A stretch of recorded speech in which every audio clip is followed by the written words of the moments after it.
गोविंद राधे राधे राधे गोविंद गोपाल राधे राधे राधे गोविंद गोपाल राधे श्री राधे राधे गोविंद गोपाल राधे।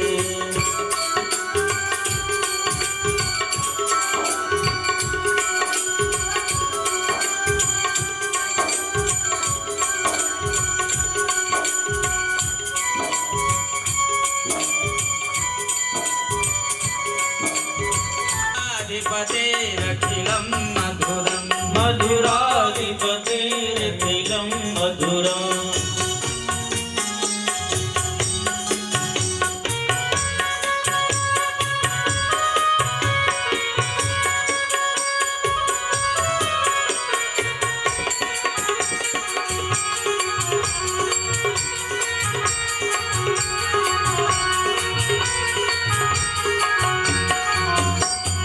वचनं मधुरं चरितं मधुरं वचनं मधुरं चरितं मधुरं वसनं मधुरं वलितं मधुरं वचनं मधुरं वलितं मधुरं चलितं मधुरं भ्रमितं मधुरमधुराधिपते अखिलं मधुरं मधुराधिपते अखिलं मधुरं मधुराधिपतेरखिलं मधुरं मधुराधिपतेरखिलं मधुरम्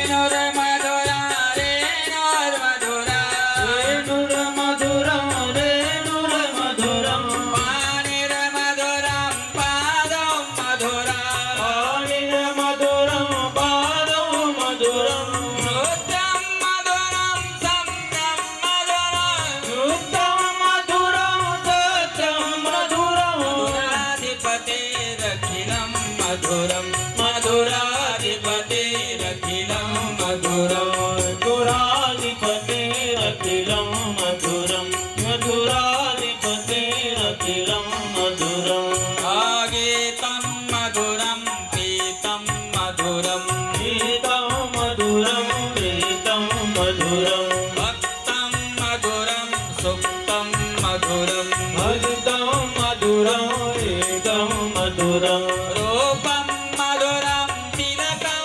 मधुरमधुराधिपतेरखिलं मधुरं मधुराधिपतेरखिलं मधुरं मधुराधिपतेरखिलं मधुरं मधुराधिपतेरखिलं मधुरम्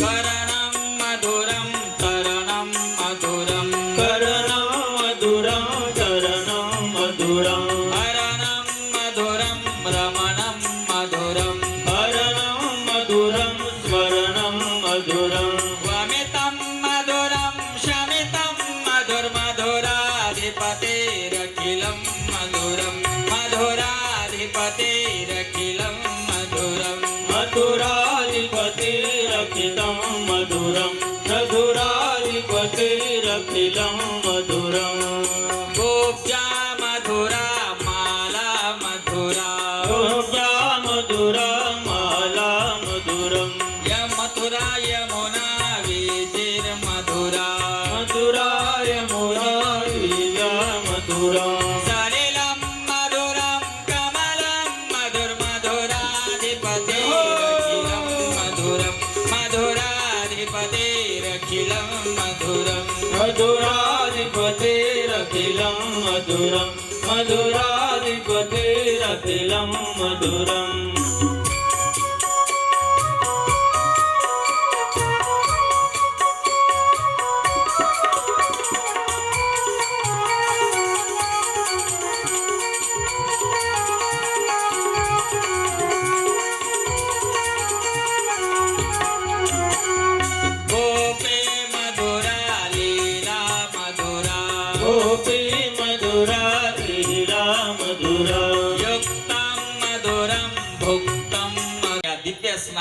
मूर्तिमय धर्म मंडपामध्ये वैकुंठ सुख निवासी मालनबाई भाऊसाहेब डहाळे यांच्या स्मृतीप्रित्यर्थ डहाळे परिवाराच्या वतीनं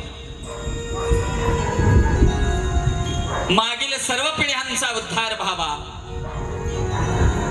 आणि पुढलेही असणाऱ्या येणाऱ्या वंशावळीला सुख आणि समाधान लाभावं याकरिता भगवत चिंतनाचा जीवाचा उद्धाराचा मार्ग सुकर करणारा श्रीमद भागवत कथेचा हा ज्ञान यज्ञ सोहळा मोठ्या भक्तिमय वातावरणामध्ये आजच्या तिसऱ्या दिवसाच्या पुष्पामध्ये जात आहे. तुम्हा आम्हा प्रत्येकाला असं वाटतं जीवनामध्ये असं काही आपल्याला प्राप्त व्हावं की ज्या प्राप्तीच्या योगानं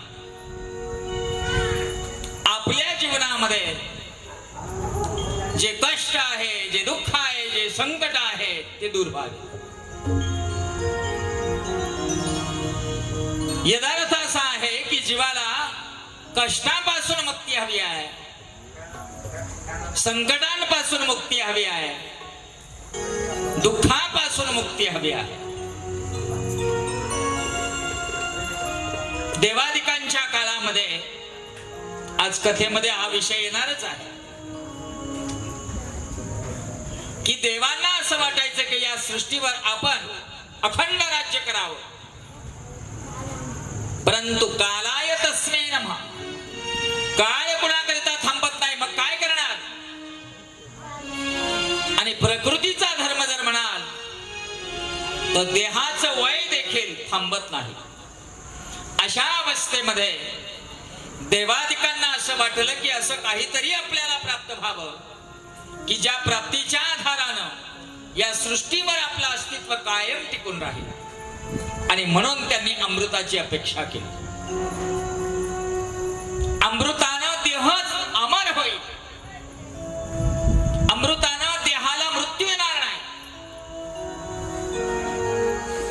समजा आपल्यातला एखाद्या माणसाला अमृत मिळालं, मिळणार नाही पण मिळालंच, तरी मिळालेलं अमृत आणि झालेलं त्याला प्राप्त अमरत्व या दोन तत्वांच्या आधारानं तो या सृष्टीवर जगू पण शकत नाही.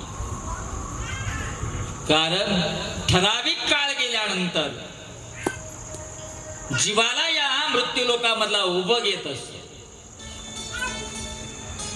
जीवाचा तसा स्वभावच आहे. ठराविक कालखंड लोटल्यानंतर त्याला असं वाटतं की आता आपण माघारी फिरावं. आणि हेच मृत्यू लोकांचं खऱ्या अर्थानं कौतिक आहे. परंतु आहे त्या जीवनामध्ये आपल्याला चिरंतन आनंद मिळावा याकरिता जीवानं भक्तीची कास धरलेली आहे. भक्तीच्या मागे आपण धावतो आहोत आणि त्या भक्तीच्या कासामध्ये त्या जीवाला चिरंतन असणाऱ्या भगवंताचं स्मरण घडावं, त्या चिरंतन असणाऱ्या परमेश्वराची भक्ती घडावी, त्यामध्ये आनंद मिळावा, याकडे जीवाचा खरा ओढा आहे. ज्ञानदेव ज्ञानेश्वरी मध्ये म्हणतात, उपजलेला जो जीव आहे ना त्या जीवाचा स्वभाव हा भगवत भक्तीकडेच आहे. देख मनुष्य जात सखळ सभवता भजनशीळ, झाले ते केवळ माझे ठाई. यदार्थ असा आहे का जीवाचा स्वभाव देवाच्या चरणाकडे जाण्याचा, आणि देवाच्या चरणाकडे गेल्यानंतर त्याला प्राप्त व्हावं असं सुख ईश्वरानं देखील दिलेलं आहे. या भक्तीच्या दालनामध्ये तरुण तरण्याकरिता, जगून मरण्याकरिता जीवाला सुद्धा अमृताची गरज आहे. आणि भक्ती यज्ञामध्ये भक्ताला ते अमृत निश्चितच मिळतं, परंतु ते अमृत दोन प्रकारचं आहे. एक आहे नामाचं अमृत आणि एक आहे भक्तीचं अमृत, कथेचं अमृत. त्या नामामृतानं, त्या कथामृतानं तो सर्वांगीण या जीवनामध्ये खरा आनंद आणि त्या आनंदाचा उपासक बनत असतो. बघा, आता नामामृताचं फळ काय आहे आणि कथामृताचं फळ काय आहे? तुम्ही बरोबर 7 वाजेच्या आत घरचं सर्व काम आवरून सर्व जेवण खावण आठवण तुमचे पाय हनुमंताच्या या दिव्य मंदिराकडे आपले काय ओढतात याचं कारण आहे आपल्याला ओढ लागली त्या अमृताची सेवनाची. आणि जर अमृताच्या सेवनाची आपल्याला ओढ लागली तर ते अमृत तुमच्या आमच्या जीवनामध्ये नेमकं आपल्याला काय फळ देईल हेही समजून घेणं महत्वाचं आहे. 2 अमृत आपल्याला मिळणार याची खात्री आहे. नामाचं अमृत मिळेल, कथेचं अमृत मिळेल. आता नामाच्या अमृताचा प्रभाव आतमध्ये आहे आणि कथेच्या अमृताचा प्रभाव बाहेर आहे. नामाच्या अमृतानं आपल्या आतमध्ये परिवर्तन घडतं आणि कथेच्या अमृतानं बाह्य जीवनाचं परिवर्तन घडत असतं. म्हणून कथा ही श्रवण करा, कारण बाह्य जीवनाचा प्रभाव जीवनामध्ये महत्वाचा आहे. आणि म्हणून साधू संतांनी आपल्या जीवनाला बाह्य जीवनाला खरा आकार मिळावा याकरिता कथेची सजगता सांगितलेली आहे की या कथा अमृतानं आपल्या जीवनामध्ये बाह्य जीवनामध्ये आपल्याला लौकिक आभास जगत असताना आपलं बाह्य जीवनाचं परिवर्तन घडावं आणि त्या परिवर्तनाची जी मूळ भूमिका आहे ती मूळ भूमिका ईश्वरापर्यंत नेता यावी याकरिता सदैव समाधानी तत्व रसायन पिण्याकरिता आपण कथेच्या जवळ राहा, कथेच्या सानिध्यात जगा आणि कथेलाच आपलं जीवन माना. जीवन सुंदर बनल्याशिवाय राहत नाही. बघा, सदा नाम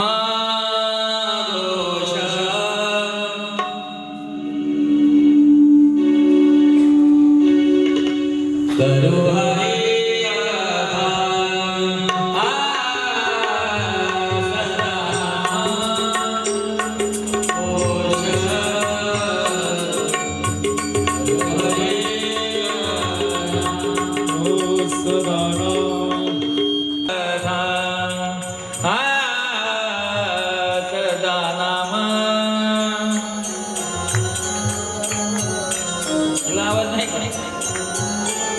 तबल्याला आवाज नाही.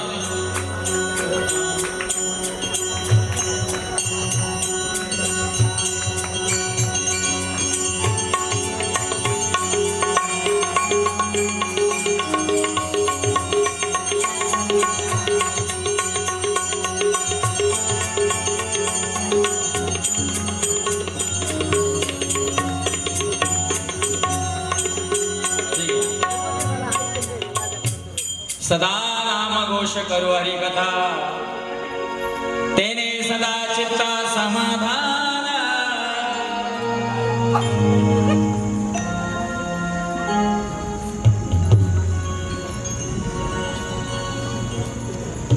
हॅलो,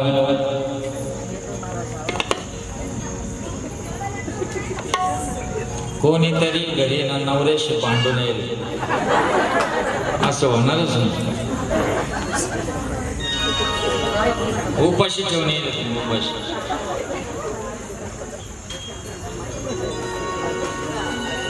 हॅलो,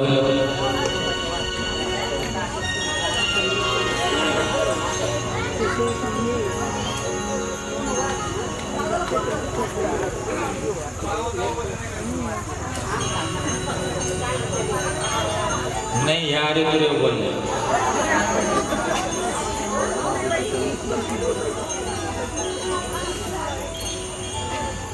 सदा नाम घोष करो हरि कथा तेने सदा चित्ता समाधान.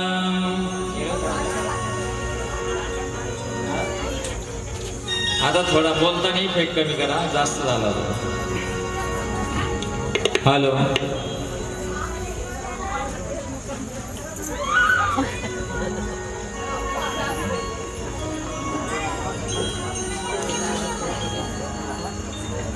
जीवाला सुख मिळावं, जीवाला समाधान मिळावं, जीवाला शांती मिळावी याकरिता भगवंताने सदा नाम घोषाणी करू हरी कथान तेने सदा चित्ता समाधान. ते समाधानाचं तत्व कथामृतामध्ये असतं आणि कथेच्याच अमृतानं जीवाला खऱ्या अर्थानं आपल्या बाह्य जीवनामध्ये आनंद उपभोगता येतो. आणि अशा आनंदाचे पायक बनण्याकरिता हा भक्ती ज्ञान आणि त्या ज्ञानाचा यज्ञ या ठिकाणी उभा ठाकलेला आहे. ईश्वराकरता ध्यास घ्याल तर ईश्वराचे बनाल आणि ईश्वराप्रती असणारा ध्यास हाच आपल्या खऱ्या जीवनाचा अभ्यास आहे. ध्रुवाने ध्यास घेतला म्हणून तो देवापर्यंत पोहोचला. तेवढी निश्चलता त्याच्या मनात होती म्हणून तो देवापर्यंत गेला. प्रभू नारायणाने दर्शन दिलं. त्या प्रभू नारायणाच्या दर्शनाच्या मागे भक्त ध्रुवांचा खऱ्या अर्थानं अनुतापन आहे. ध्येयानं एखाद्या उद्दिष्टानं जर तुम्ही जीवनामध्ये मार्गक्रमण कराल, त्या उद्दिष्टापासून जर तुम्ही बाजूला ढळलेच नाही तर निश्चित यशापर्यंत जाऊन पोहोचताल. हा ध्रुव आहे. आणि म्हणून अशा ध्रुव चरित्रामध्ये प्रभू नारायणाचं त्यांना दर्शन व्हावं. तसं पाहिलं तर वय बालिश आहे, समज कमी आहे, पण तरीही भगवंताचं दिव्य दर्शन ध्रुवाला झालं. कारण ध्रुवाच्या मागे असणारा जो भाव आहे ना, तो भाव ध्येयानं प्रेरित आहे.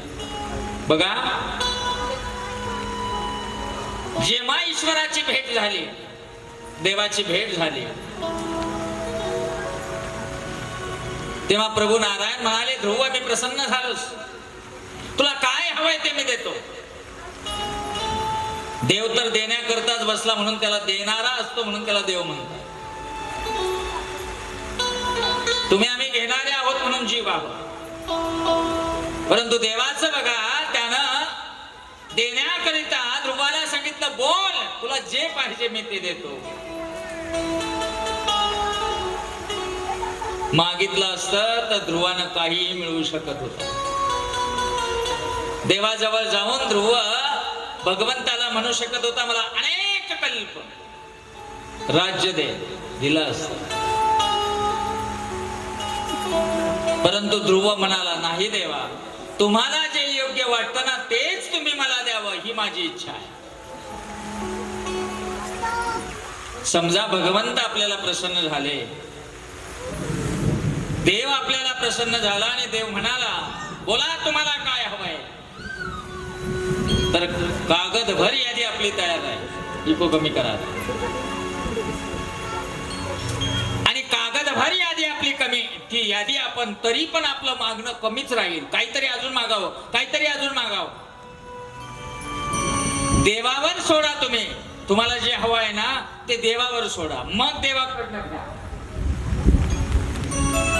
स्वतः प्रसन्न मुद्रेने भगवंतानं ध्रुवाला सांगितलं, हे ध्रुवा, तुझी भक्ती धन्य आहे. जोपर्यंत या सृष्टीवर जीवाचा आकार आहे तोपर्यंत तुझं स्थान देखील आढळ राहील. म्हणून ध्रुवाचा तारा आजही आढळ आहे. आणि मग देवानं न मागता दिलं. अनेक कल्प तुझं राज्य करशील, त्या राज्यामध्ये सुख आणि समाधान नांदेल. सर्व वैभव भोगल्यानंतरच तू निजधामाला येशील. राजाच्या मांडीवर बसण्याचा अधिकार नाकारणारा ध्रुव कल्प कल्प राज्य करून निजधामाचा रस्ता त्यानं धरला.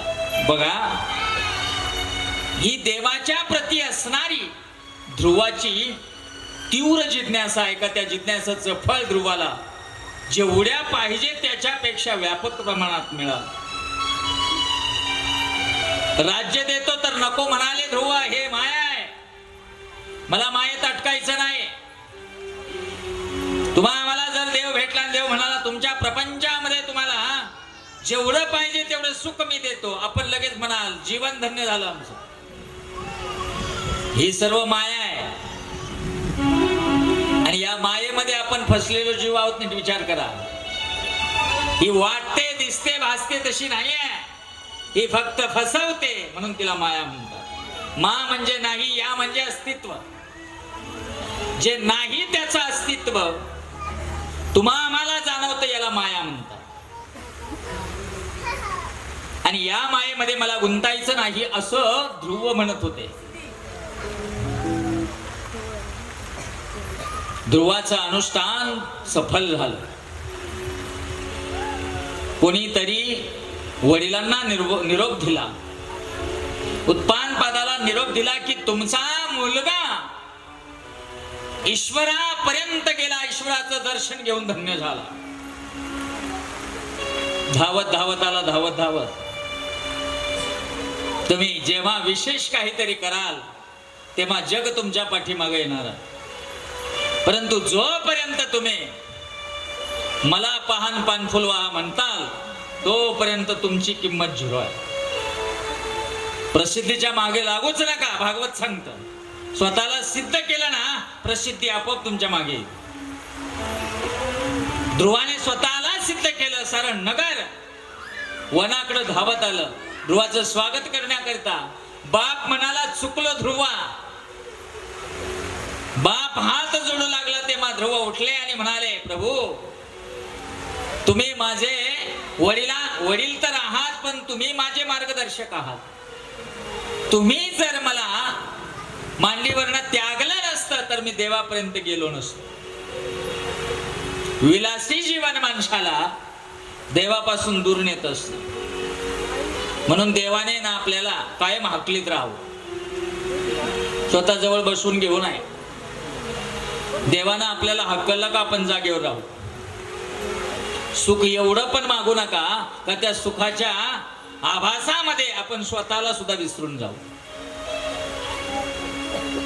ध्रुवाने प्रतिकूल परिस्थितीमध्ये अनुकूलता काय असते ती जाणली होती. तू स्वतःला सिद्ध केले, प्रभू नारायण तुला प्रसन्न झाले. जर तू नारायणापर्यंत जाण्याचा अधिकार प्राप्त केला आहेस, उत्तानपाद म्हणाले आजपासून या भारत देशाचा राजा तू आहेस. ध्रुवाने हात धरला पित्याचा आणि सांगितलं, हे करू नका. माझा भाऊ हे राज्य चालवण्याकरिता समर्थ आहे, तो उत्तम राज्य चालवेल म्हणून तो उत्तमच आहे. भावाला राज्य द्या पण मला देऊ नका. आपल्यापेक्षा आपल्या भावाचा जो विचार करतो ना, त्याचाच भाव देवाच्या समोर जास्त राहतो. म्हणून कधी पण आपण आपल्या भावाचा जास्त विचार करावा. समजा तुमच्या कुटुंबामध्ये तुम्ही पुरुष मंडळी, आमची भाऊ दादा जर भावाचा विचार करत असेल तर आमच्या या ताईमाईंचं त्याला पूर्ण अनुमोदन असतं. बरोबर आहे ना? खरा खरा हे केलंच पाहिजे तुम्ही. असं होतं का? टू चून त्याला पंक्चर करून टाकता. त्यांचंच पा आपलं काहीच नका का, आपलं काय होईल याचा विचार करा, कोण कोणाचं नाहीये. अहो ध्रुवाचं घ्या समोर उदाहरण. त्या ध्रुवाला सर्व मिळून देखील भावाचा अधिकार भावाला दिला. राज्य तुझं व्हावं. हत्तीवर बसवलं ध्रुवाला, त्यानं उत्तमालाही बरोबर घेतलं. भाऊ सोडलाच नाही. ज्यानं भाऊ सोडला नाही ना, त्याला जगात कोणतीच सत्ता हलवू शकत नाही. पण ज्याचा भाऊ सोडून गेला ना, तो जगात कितीही सत्ता भक्कम करून बसला ना, त्याच्या सत्तेला सुरुंग लागल्याशिवाय राहत नाही. रावणाला जाऊन विचारा. एकच भाऊ सोडून गेला होता का नाही? बिभीषण. गेली ना सत्ता. आणि प्रभू रामाचे भाऊ बरोबर होते, जिंकले नाव. नाही, भाऊ जो आहे ना, तो भाऊ बरोबर ठेवा. उत्तमाला देखील गादीवर हत्तीवर बसवलं. राज्याभिषेक झाला. पुढे उत्तम शिकारीला गेला. यक्षाबरोबर त्याचं युद्ध झालं. युद्धात तो मारला गेला. ध्रुवाने शस्त्र उचललं होतं. जेव्हा ध्रुवाने भाऊ माझ्या भावाला मारलं म्हणून शस्त्र उचललं, त्यावेळेस सर्व सृष्टीच्या देवादिकांना घाम फुटला होता. पण ध्रुवाचं बळ प्रभूच्या दर्शनानं पवित्र झालेलं होतं. ज्याला ईश्वराचं दर्शन झालेलं आहे त्याला जगात कोणती शक्ती हरवू शकत नाही. कुबेराने समेट घडवला, बांधणापासून बाजूला आणलं, मनून समजूत घातली आणि मग आपल्या पुढच्या पिढीच्या हातात राज्य देऊन ध्रुव भजन कीर्तनामध्ये रम्मान झाले. आणि शेवटी त्यांना घ्यायला विमान आलं. असं म्हणतात, जेव्हा घ्यायला विमान आलं होतं ध्रुवाला, तेव्हा मृत्यूदेव जो आहे ना, मृत्यूदेव, तो हात जोडून असा गुडघे टेकून उभा होता. तेव्हा मृत्यूदेवाच्या शिरपेचावर पाय ठेवून ध्रुववर चढले. म्हणून ते आज रामर आहे. देवादिकांना देखील, भक्तांना देखील घ्यायला विमानच येतं बरं का. आलं का लक्षात? जरी आपण विज्ञानवादात आहोत तरी घ्यायला विमानच येईल बरं का, जर तुम्ही संत बनाल तर.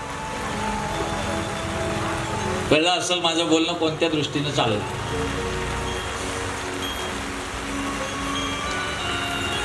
असं अनेकांना वाटतं की तुकोबरांना घ्यायला विमान आलेलं नाही. असं अनेक जण म्हणतात की तुकोबरायांचा खून झाला.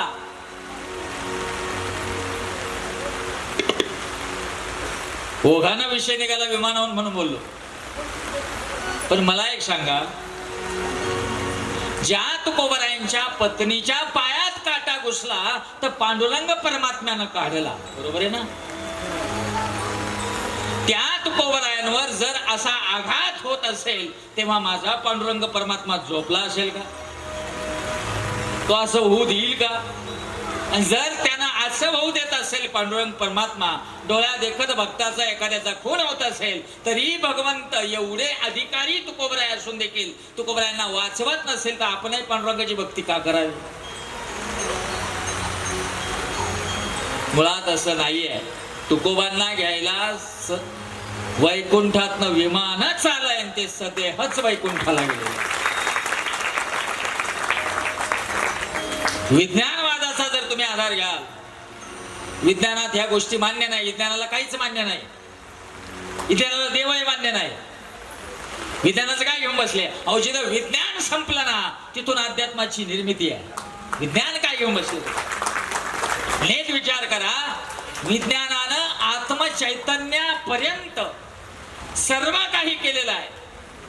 मोठमोठाले हॉस्पिटल आहे अहिल्यानगर मध्ये, जेनाती यंत्रणा आहे तिथे. पण सांगा मला, एखादं यंत्र, एखादं तंत्र आत्म्याला थांबवू शकतं का? आत्म्याला पाहू शकतं का? आत्म्याला धरून ठेवू शकतं का? अहो, तिथून तर सुरुवात आहे. ओम नमो जयाद्या वेद प्रतिपाद्या जय जय स्वसव्यद्या आत्मरूपा, ज्ञानदेव म्हणतात. आत्मचैतन्य हे प्रमुख आहे आणि तिथूनच अध्यात्माची खरी सुरुवात आहे. आणि देवाला देव का म्हणावं? देवाला देव म्हणावं कारण देवाच्या ठिकाणी अन्यथा कर्तुम शक्ती आहे म्हणून देवाला देव म्हणावं. द्रोणागिरी उचलून आणू शकतात मारुतीराया, आलं का त्यांना? म्हणून ते देव आहे. तुम्ही मोठं यंत्र आणलं, जेसीपी फॉकलँड आणलं तर ते किती उचलेल? त्याला कॅपॅसिटी आहे. त्या कॅपॅसिटीच्या पलीकडे उचलणार नाही. विलक्षण आहे म्हणून त्याला देव मानतात. आणि विज्ञानवादामध्ये आपण ह्या गोष्टी मान्य करू नये. असं म्हणतात तुकोबरायांच्या वह्या पाण्यात बुडाल्या, त्यावर आल्याच नाही. जर त्या वह्यावर आल्याच नाही तर रामेश्वर भट्टांसारखे तुकोबरायांवर निष्ठावान श्रद्धा ठेवून संत बनलेले महात्मे जळी दगडासहित वह्या तारियल्या जैशाला म्हणू शकत. आपण इतके भरमिष्ठ आहोत की आपण काय बोलतो आणि कशासाठी बोलतो याचं सुद्धा तारतम्य ठेवू नये. माणूस विद्वान झाला का तो त्याच्या डोक्याच्या कलेनं विचार मांडायला लागतो. साधू संतांच्या भूमिकेशी आपण समरस राहायचा आहे. बघा तुम्ही, मीही चमत्काराच्या विरोधात, परंतु चमत्कारातलं रहस्य जर आपण जाणून घेतलं तर आपल्याला तो चमत्कार का केला गेला हे समजतं. बघा, मी पण म्हणतो ज्ञानदेवांनी रेडा बोलवला नाही, हे साफ चुकीचं आहे. रेडा बोलत नाही, रेडा बोललेलाच नाहीये. बोललेलं कोण आहे? रेडा बोललाय का वेद बोललाय? खरं सांगा, रेडा बोललाय का वेद बोललाय? आता मी बोलतोय, मी कथा सांगतोय, इथं माझा आवाज तुमच्यापर्यंत येतोय, आवाज साऊंड मधून येतोय, माझा आवाज तुमच्याकडे स्पष्टपणे साऊंड मधून येतोय. आता साऊंड बोलतोय का मी बोलतोय? हा, मी बोलतो, बरोबर आहे. साऊंड बोलला का? आता मी बोलायचं थांबलो तर साऊंड आहे का राहिला? खरंय का नाही?